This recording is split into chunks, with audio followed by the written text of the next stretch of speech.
Um, Actually, it's quite simple. The idea behind Erasmus Mundus is that it's a master program organized by consortia of at least 3 European partner universities. So in this case, it's Uppsala University in Sweden, TU Berg Academie Freiburg in Germany, and Ghent University in Belgium, which is the coordinating institution. Graduating from an Erasmus Mundus program means that you receive a joint diploma. So joint means signed by directors of all consortium partners taking part in the program. And you get your diploma by traveling Europe. What does that mean? One or more semesters you study at the coordinating university. So that would be Ghent. And at least one semester at one of the partner universities is part of your curriculum. So mobility is inherent when you choose for an Erasmus Mundus program. I now give the floor to Professor Gijs Dulin, who is the academic coordinator of the sinrem program, who will introduce you to the consortium partners of sinrem. Thank you, Leen. I'm happy to see so much interested candidates here in this session today. So indeed, I'm going to give an overview of the program. So starting with the partner universities. So we have 3 main partners from within Europe who all award the diploma. And this is Uppsala University, TU Berg Academie Freiburg, and Ghent University. And they all bring in specific expertise in the program. So Uppsala University brings in knowledge on the exploration of rare georesources and on innovation management and entrepreneurship training. So Uppsala is located in Sweden, about 80 kilometers north of Stockholm. Then we have TU Berg Academie Freiburg, which is a university who has a lot of expertise in sustainable and environmentally friendly extraction technologies. So this is previously a mining university located in Eastern Germany, not so far from Berlin. So they are very specialized. It's a very specialized university. And then we have Ghent University, who has the expertise, brings in the expertise on circular economy, environmental science and technology, and recovery of resources from wastes and sustainability assessment tools. Yeah, so as I mentioned already, TU Berg Academie Freiburg is a mining university. Freiburg is a not so big town, very small town, but there was previously a lot of mining in that area of Eastern Germany. And so the university still has a mine, an experimental mine, a below ground mine, where experiments can be done in situ. For example, bioleaching experiments can be done in that experimental mine. Freiburg is also very well known because some very important chemical elements were discovered there. For example, helium was discovered there, which is an element. Indium was also discovered there, which are elements that are very important in the technologies nowadays. Yeah. Next is Uppsala University. Uppsala University in Sweden is also a very famous university because some very famous scientists were working there, some Nobel Prize winners. And then we move to Ghent University. Ghent University, which is does not have as much famous scientists as Uppsala University and Freiburg University, but we have also a very highly ranked university, very well known in the field of agricultural sciences, food sciences, and environmental science and technology. And so these are the expertise fields, mainly environmental science and technology, which we bring into the sinrem program. Yeah. Then I will say something about the content and the scope of the program. So I think you are all here because you all want to tackle global problems, problems such as climate change. We are confronted with waste emissions and with increasing population and urbanization. So this results in resource scarcity, and we have problems. More and more problems with the sustainable food supply. Yeah. So there are solutions to that. One thing we could do is we can change the society completely, start from zero and build up a new society where we share more goods, for example. But the issue is that we have a lot of lock-in of individuals because there were a lot of very capital intensive investments done in the past. So as an alternative, we can move from a linear to a circular economy, a circular supply chain, where we introduce concepts such as industrial symbiosis or urban industrial ecosystems, where the waste of one part of the system becomes a resource for another part of the system. We are also developing smart cities. We think of smart logistics, sustainable buildings, green energy, and green mobility solutions. Yeah. But of course, all of these solutions should be sustainable, and the sustainability focuses on meeting the needs of the present without compromising the ability of future generations to also meet their needs. And this concept is composed of three pillars: economic, environmental, and social, also known as profit, planets, and people. So we have to make sure that when we build solutions, that these are not technically feasible only, but they also, you have to think of environmental, social, and economic impacts. And we also have to take into account that resources at some point are scarce. When we look at technologies, for example, a windmill a few hundred years ago, the amount of materials and we needed to build that windmill were relatively limited. We could work with iron, carbon, wood, for example, zinc. But when we look at solutions nowadays, for example, green mobility solutions, green energy solutions, we have to take into account that the amount of materials which is being used in these technologies is much higher, and there's a much higher diversity. So the materials have become much more complex, and the solutions have become much more complex. So we're using a lot of exotic materials also. And when we then look at the materials being used, we have to take into account that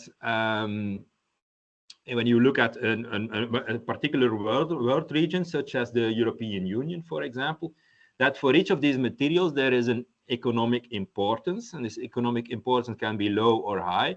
For example, for magnesium, the economic importance is very high because magnesium is used in a lot of lightweight materials to make cars lighter, to make planes lighter. We use a lot of magnesium, so this has a very high economic importance, this element. But you also have the supply risk for this particular region, and this is now the European Union in this graph.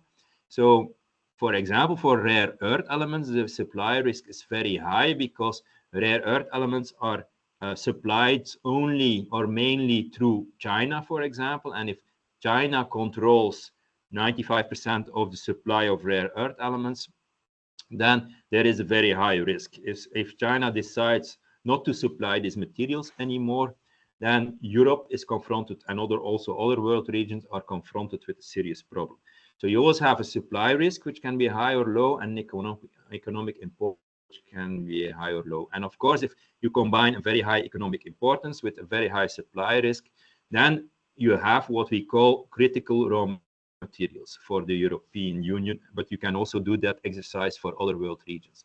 So that's why, because we have these critical raw materials, that's why Europe decided to make a network of companies, universities, and research institutes focused on a sustainable supply of these critical raw materials. And when we talk about sustainable, we mean not only economically sustainable, but also environmentally and socially sustainable.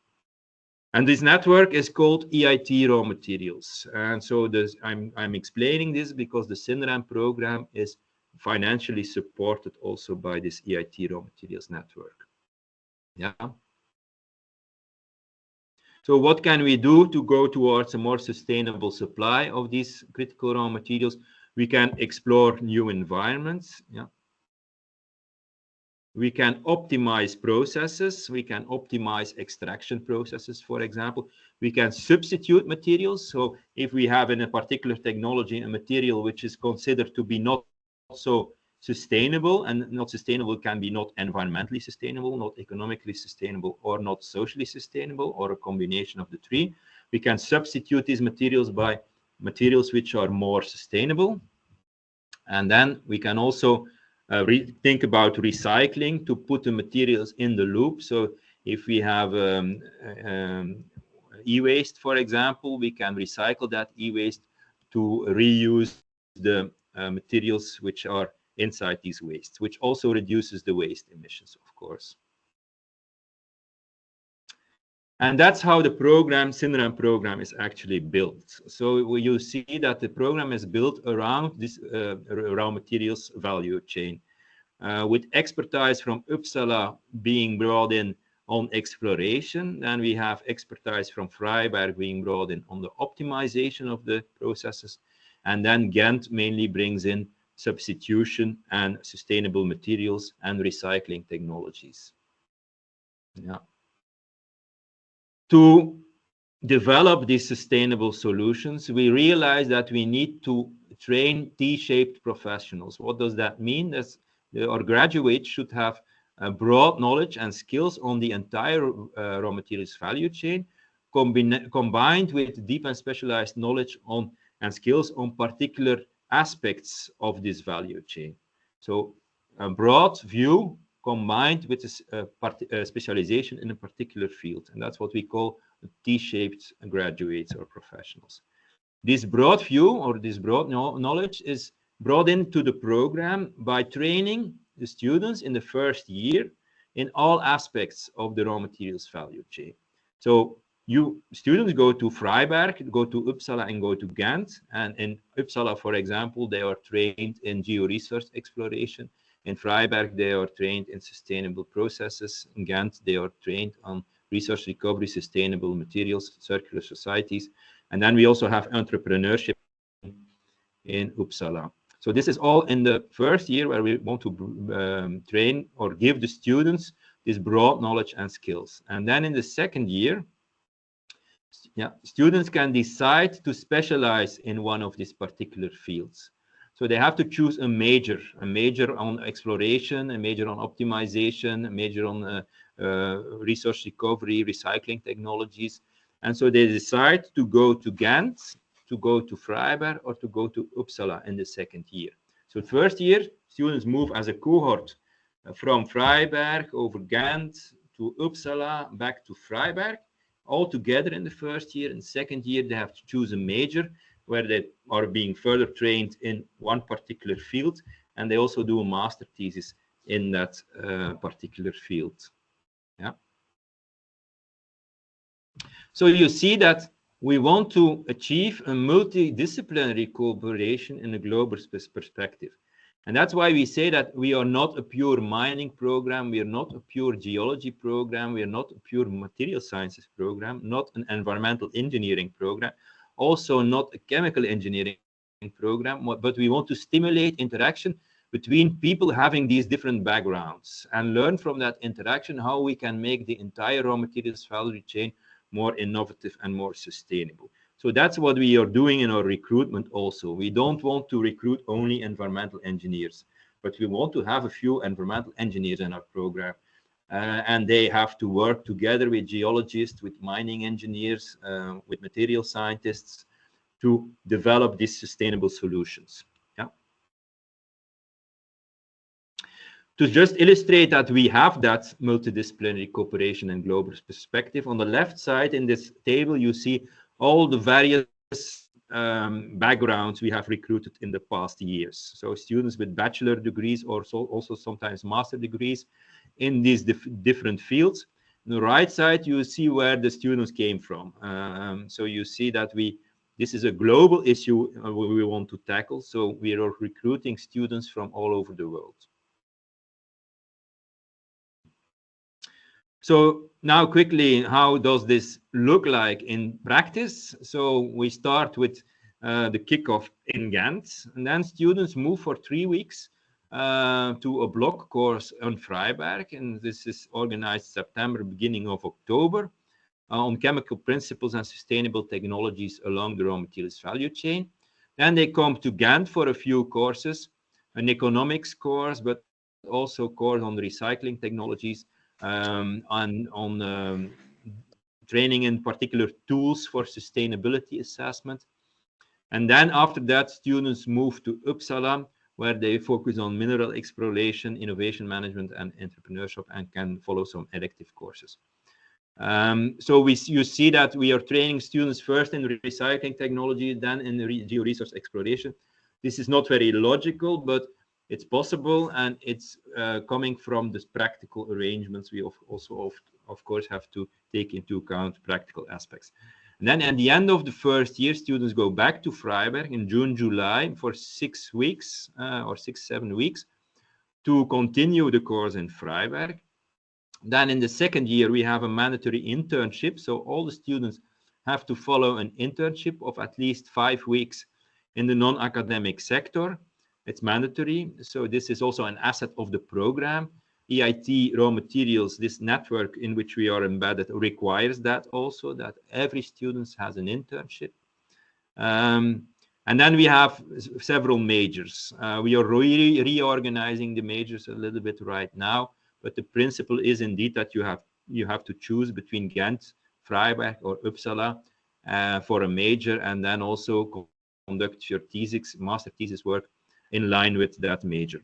There's also one online course in Freiberg that organized by Freiberg that can be followed from any of the countries which are involved on financial and sustainability reporting, financial planning, and business evaluation.